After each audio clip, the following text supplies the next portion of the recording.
Welcome to Library Grindhouse, where the only movie ticket you need is your library card. I'm Jesse. And I'm Leah, and today we'll be discussing the 2017 film, The Velocipastor. Or the Velocipastor, as the Velocipastor. trailer calls it. The Velocipastor. The movie starts off with a lovely rated X by an all-Christian jury. It's the opening card of the film. It's like, okay, I get what you're doing here. I see what you're laying down.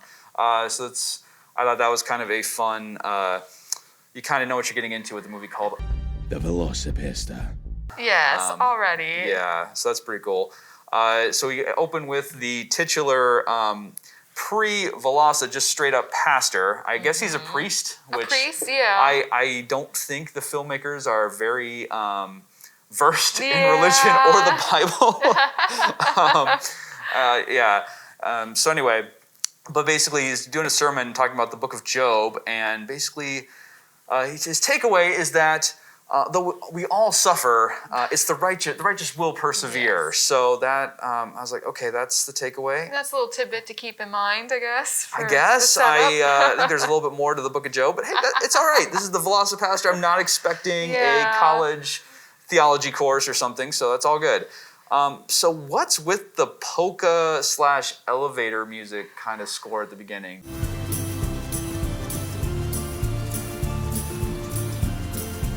you have any thoughts on that? I mean, I have no idea. I don't know if it's just like, hey, let's try and make this as weird as possible or as random as possible. I have no idea what that was all about. I mean, my thesis, I think, is that it's daring you to be offended.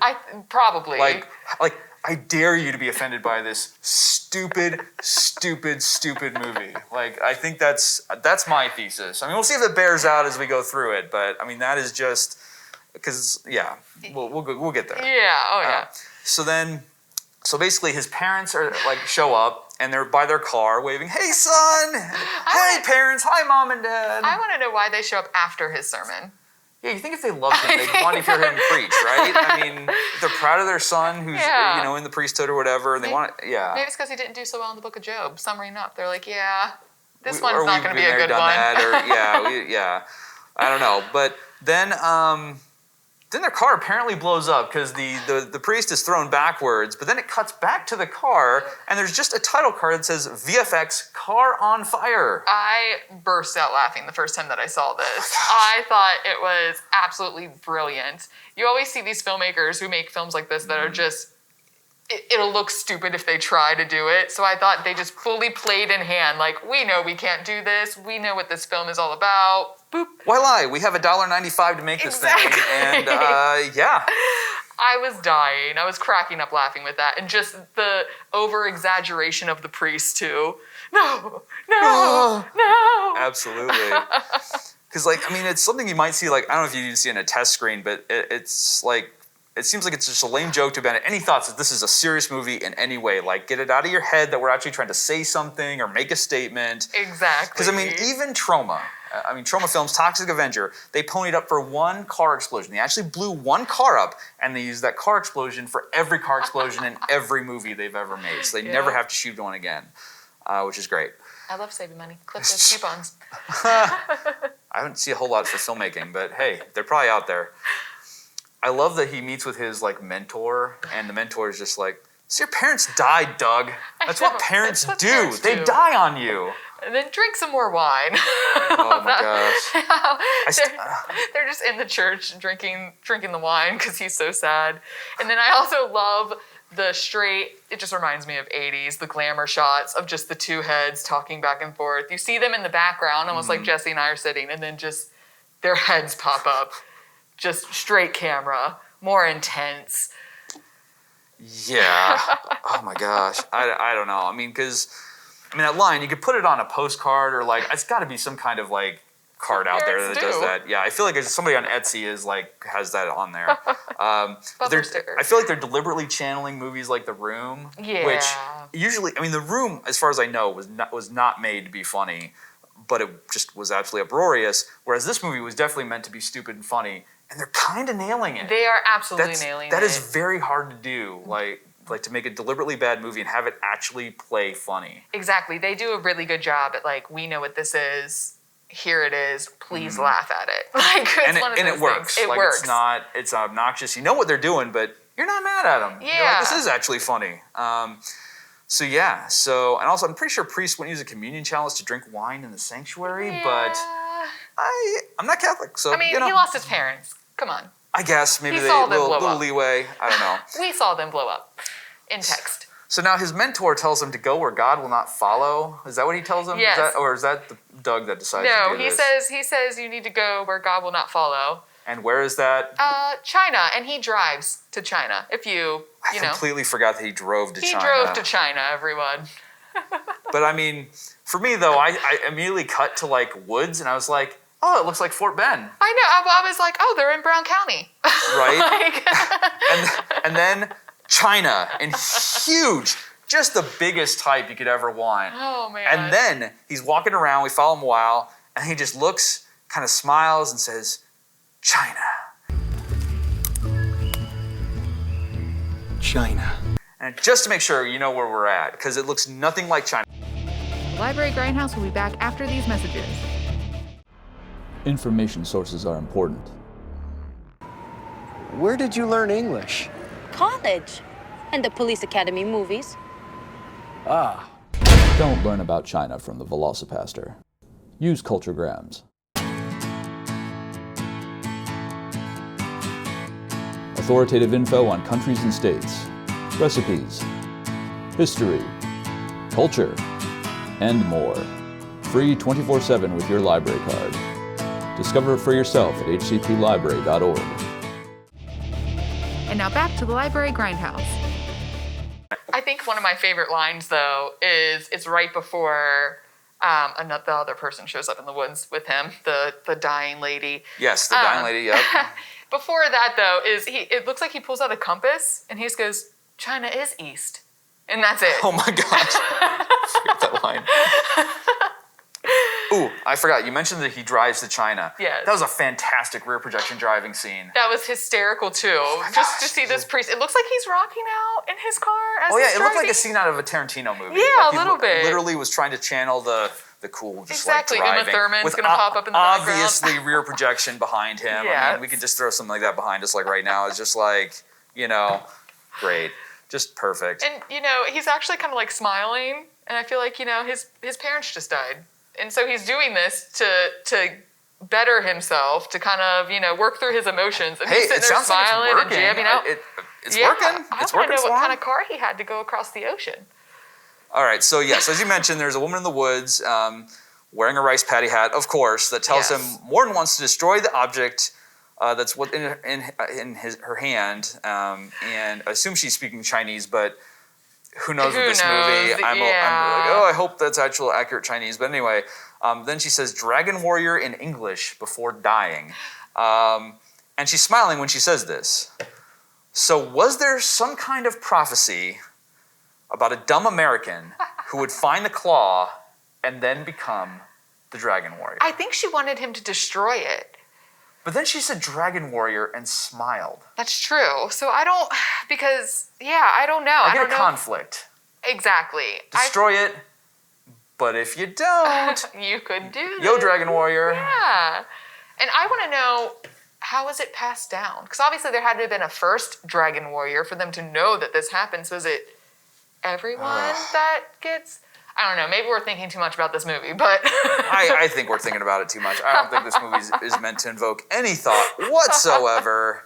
But yeah, so he's back in China, and it's night now. Mm-hmm. And so does nighttime bring on the transformation? That's the next thing.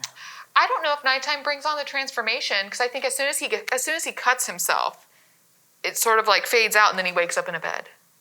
Okay. So, and that's when he's hungry. I think hunger brings on the transformation. Hunger. Or is it evil? Hunger and just him getting mad. Almost Okay. like he like hulks out into a dinosaur. Or into a dragon warrior. Alright. And maybe it just happened right away. Almost like that initial...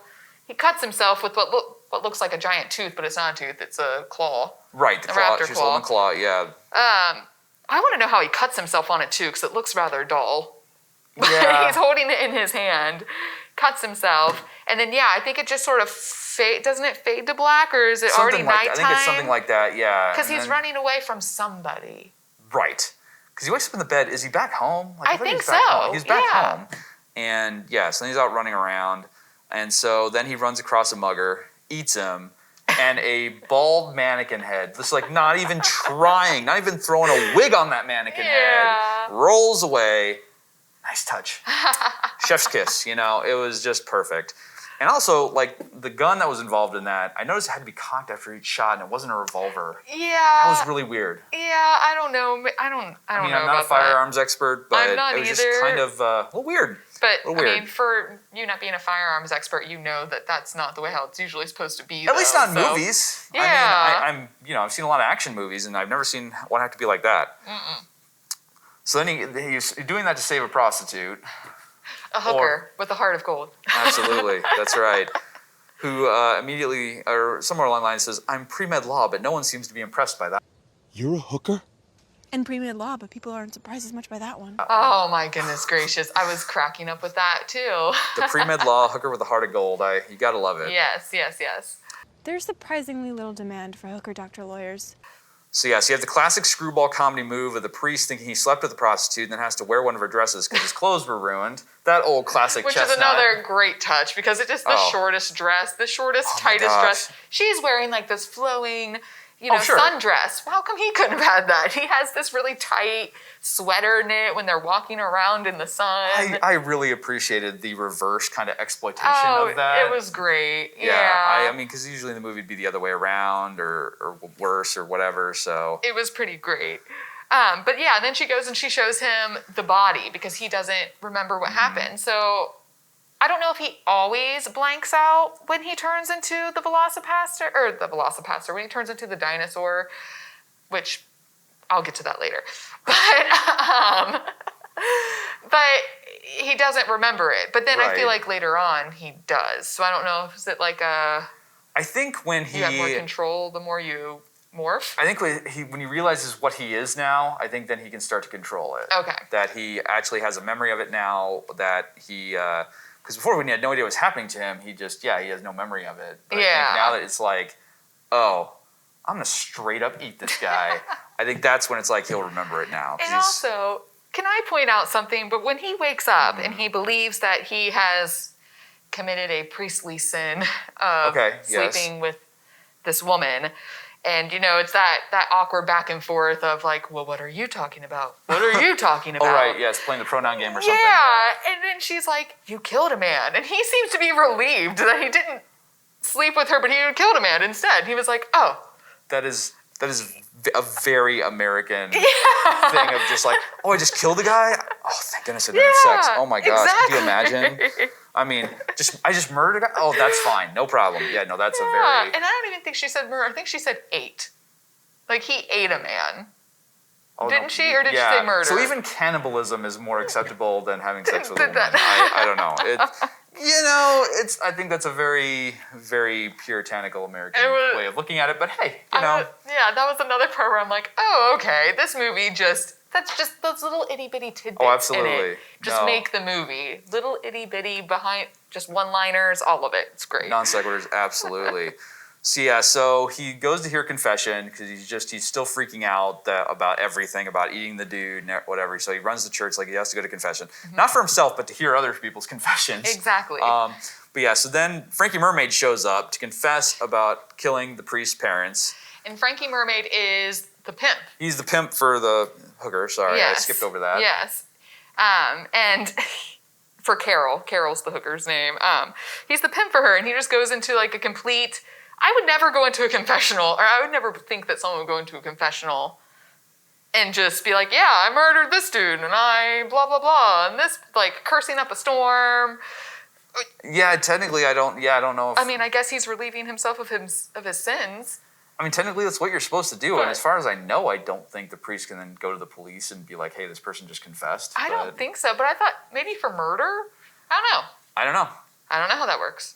So now he seems attracted to the prostitute's idea of killing people, because she did mention, like, hey, you can do some good by taking out these bad guys. And which I think is kind of a turning point for, well, I mean, it is a turning point for him. And this is right before the Frankie Mermaid confessional killing, or dinosaur hulking out, I guess.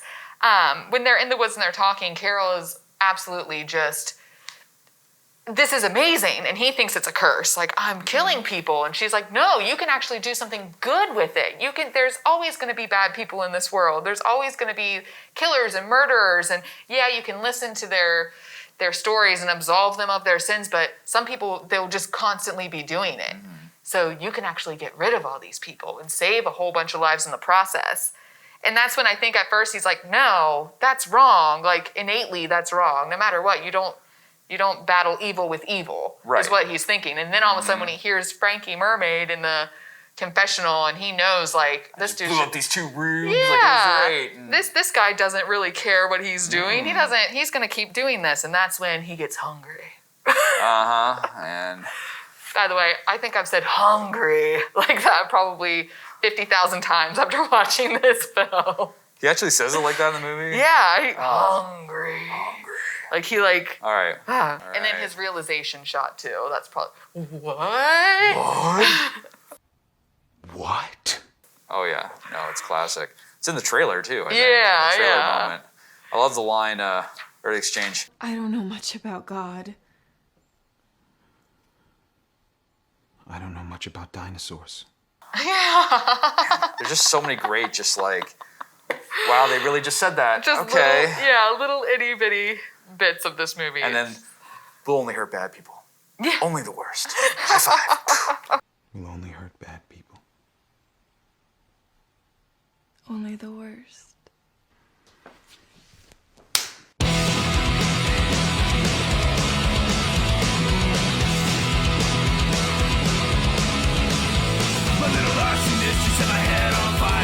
Oh, that's so good. And of course, they have the classic cheeseball training / having fun montage. It's great, too, because I feel like he just barely does anything. Like, I mean, his push-ups were actually pretty good. But just his random, like, I don't know. Why? He's going to be a dinosaur. Like, he literally transforms into a dinosaur. Does his muscles impact the muscular definition of the dinosaur, too? That's a good question. They didn't really explore that No, enough, I think. he's not a... Yeah. They need to have the dinosaur puppet do some push-ups. I mean, if any... Be like, see, that worked. It works. If anything, I mean, maybe I could see him do cardio. Like, as a human, catch up to him before he turns into the dinosaur. That's true. But, that whole... And then, of course, like, the short shorts and everything, straight. I mean... And he's so happy. Like the Breakfast Club ending, yeah. Oh, I forgot about the breakfast. Oh my gosh, yeah, I'm absolutely. doing it. I'm working out. Yeah, they'd really channel the 80s with that montage. And then, of course, his mentor has to be like, God does not want people dead. With Doug saying, oh, I think God wants a lot of people dead. Oh, man, these exchanges are just something. During that scene when he is with the priest, or were there, right? His like, mentor? Yeah, with his mentor priest. And they're eating. Well, the first time that I watched it, I thought that he murdered him. Wait, what? Like when he turns into a dinosaur in front of his mentor. He does? Oh, shoot, man. And he cuts, doesn't he cut him with the dinosaur hand? Does he get him? Maybe. I think so. I think he stabs him. And then the priest like falls over. And at first I thought he killed him. And I'm like, oh, this is taking a dark turn. Like, he's killing... Oh, okay. Yeah, he got mad or something. Yeah, right? Okay. he got hungry. Hungry. Yeah, I was like, oh, he killed his mentor. Oh, this went Okay. there. So now he's just going to be a bad dinosaur.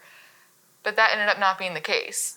Now, is that before or after the mentor tells him the story about his past? I think it's during. I think it's right after, like that whole So when scene, Father right? Stewart basically tells about how he fought in Vietnam, Yeah. because that Vietnam looked like Indiana. Yeah.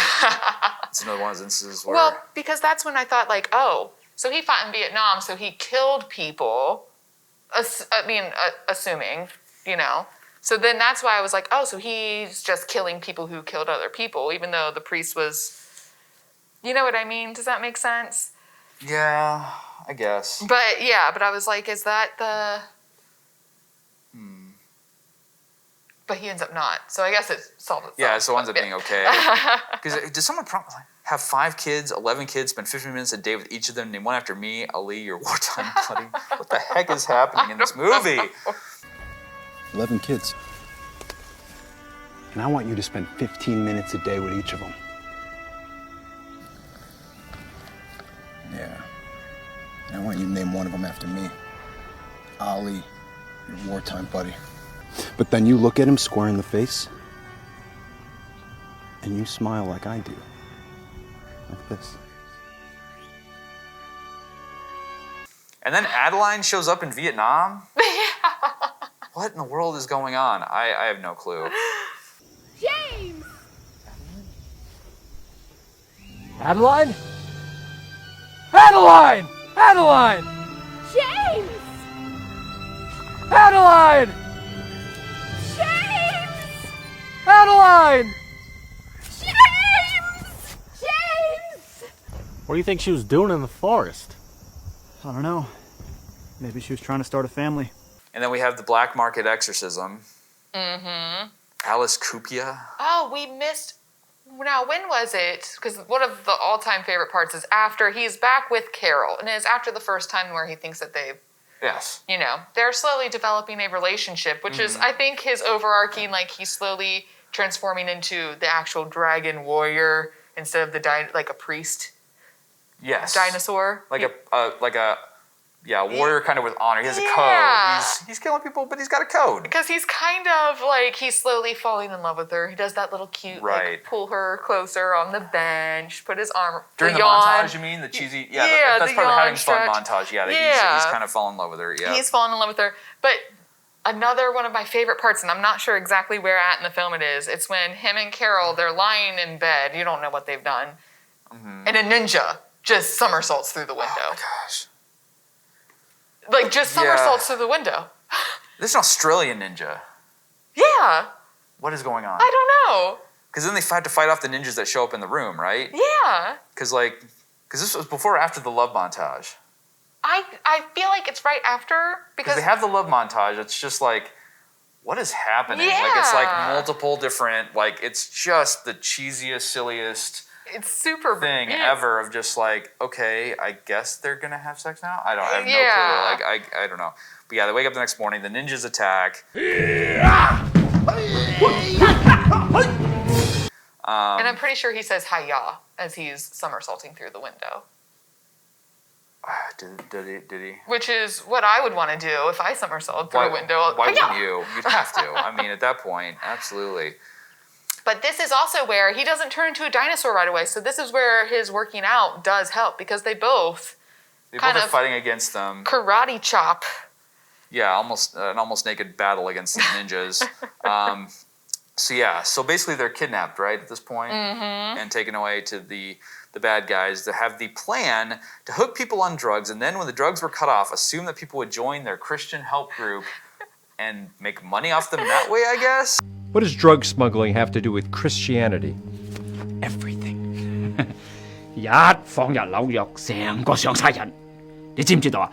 全部跟住我啲料，全部都邊度都唔去得，成班傻佬烏蠅咁樣撲過嚟，我呢個乒乒乓。Bing, bing, bong. I don't know. It's like they made money off of selling them the drugs, and then they make money off of this like Christian rehabilitation place. But is that right? Did I get that right? I think so, that they're going to try to do this so that they can make money off of having a Christian rehab center or something. Yeah. Wow. You know. That's pretty in-depth. That's like... That's next level. They full-on went there. Yeah. I don't know. Like, that's interesting. Yeah, I don't know. I have no clue. This is where my notes get about as insane as this movie. What's going on with the brother situation? He has a random brother who is a ninja warrior. That voice. Remember me now? Brother! You're not the only one who answered the call of God. Brother! But, like, I guess his parents gave him up for adoption. Is that what it was? That had to have been it. It's a little iffy. Like, you don't really know. And who's he say you're my only son to? The Doug or the other guy? The other guy. So the ninja. Okay, the ninja guy. You're my only son. Okay. Okay. So that's what I mean. They have the same. They're like brothers, but you're my only son. Is that like a metaphorical son, or is that? I don't know. Is that I don't know either. It seemed like it was kind of ice cold in the moment. Yeah. At least as far as my notes. But yeah, it's.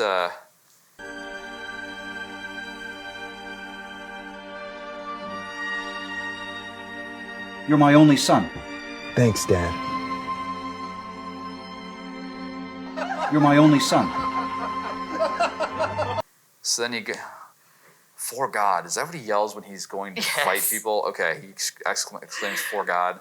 For God!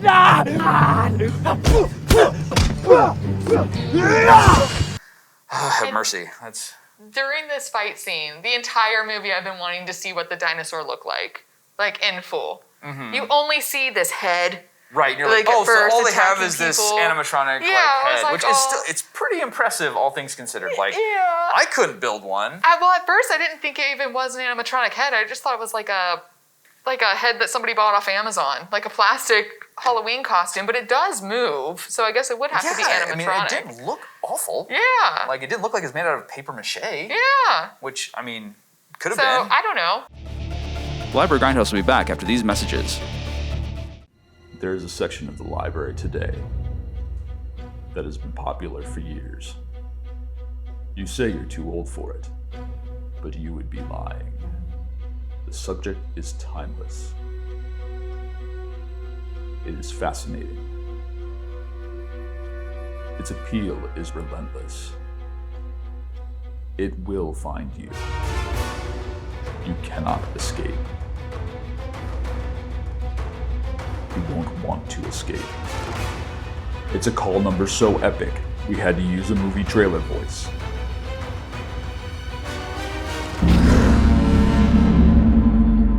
.567.9 DDC, a call number 65 million years in the making. And now back to the Library Grindhouse. But I was just so excited to see this dinosaur, and I thought it was going to be this huge thing. It ends up being like a humpback small dinosaur. Oh, yeah, exactly. No, it's just it's like almost like one of those inflatables, but like actually like a legit dino suit. But I felt like that was perfect. I feel they nailed it because you're expecting this giant thing. Flawless. You don't see it, and then the lead up is literally this hunchback dinosaur chasing around a whole bunch of ninjas.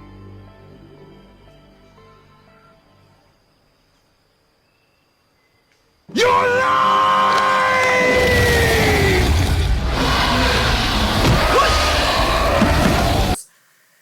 In an open field. Mm-hmm. Apparently somewhere in China. Which how did he? I'm guessing. Unless they. No, I think their plan was to like come to Indiana. Are or whatever, they in Indiana now? Or Indiana. We're saying it like they're here, guys. Or they're random. Here. I mean, it might as well be Indiana. That's true. It's definitely nowhere exotic. What's the girl wearing? Like she was wearing some crazy outfit. Yeah. Like, I don't. The costuming in this movie is next level. Maybe that's just to show like.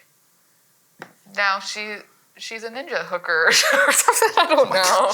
I don't know. Now that's a movie title. That's a movie title. There we go. Yeah. So he force grabs the sword and dunes it.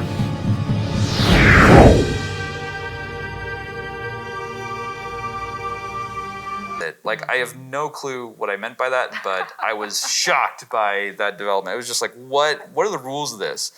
Yeah, the dino head looks solid, but the suit, wow. Oh, Hunchback of the Notre Dinosaur was my note on that thing. Hunchback of Notre Dinosaur is great. So apparently an arrow stops him, and then it must be anti-venom or something. Yeah, he can no longer morph, right? He can no longer turn into the dinosaur, so he has to defeat him. Is that right? As Doug. As Doug. Doug the Dragon Warrior. Good thing he did the push-ups. And I thought that Carol died during this part.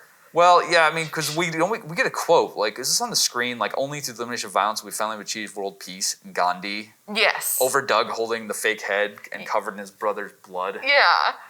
Oh, it's great. It's just great. And then, then he says, we did it. We did it. And the text comes up, She's fine. She's fine. She's fine. She's fine. She's good. She lives. I'm fine. You're fine.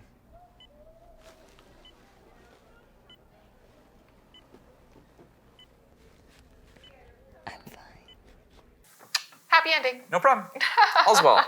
Yeah, so we get a cool muscle car, and he's globetrotting to the next on the docket. There's $1 billion bounty, and he's asked, what are you going to do next?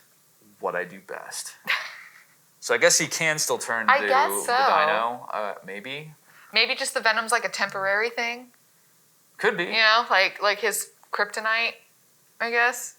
I guess. It stunts it for a while. Who cares? It's fun. That's true. It's great. It's a blast. It is wonderful. It is wonderful. So, like, you get a group of people over, if it's safe, when it's safe, however, whenever, you know, have some food, some adult beverages, and play this movie and have a good time. Because it is way more fun to watch with a bunch of people than just on your own. It's still fun on your own, but it is even more fun just have a bunch of people just laughing at this stupid, hilarious movie. Oh, yeah. I don't think I've laughed that hard in a movie. I needed this movie. Like, I needed to watch this movie. Oh, yeah. It gave me a little wonderful glow in the pit of my stomach. Like, I was like, it didn't give me hope in humanity, but... No. It did make me laugh. No, it made me laugh, and it made me just be like, thank goodness that there's still movies like this being made. Where absolutely. People don't have to, it doesn't have to be a, bazillion-dollar box office hit. Mm-hmm. Movies should be about having fun, total nonsense, still great, can do it on a low budget, and people will still watch it and laugh.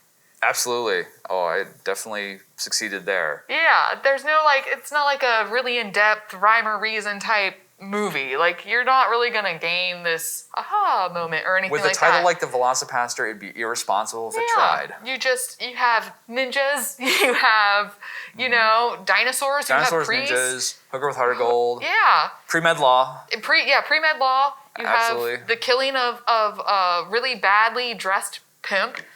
Oh my gosh. Oh, it's also, you got Indiana, Vietnam. Yeah. You got Indiana, China. Again, not shot in Indiana, I'm next to certain. It'd be fun if it was. But it would be great if it was. Might as well have been Indiana. Yeah. We could probably reshoot those scenes exactly just around here. Exactly. Probably even in Hancock County. Yeah. But that's part of the charm of the movie is it's just like, wow. I could make this movie. It's great. I don't have the dino suit, so no. I feel like that was part of the thing too, where it's just like, being movie buffs, I feel like both of us, or really any movie buff, has that inkling in the back of your head, like, I wish I could make a movie, or I could do something great. I've seen so many different movies, I could do it. This movie was like, I really could do it. Oh yeah, there's no question. If I really wanted to create a movie, I could do it. Absolutely. Yeah, 100%. All right, so that's our look at the Velocipastor. Now, as far as the clue for our next episode... Clucifer here. Your clue for the next film is Hunky Boys. So if you think you know what we're watching for episode 3, please let us know in the comments. For the Library Grindhouse, I'm Jesse. And I'm Leah. We'll see you next time. Bye.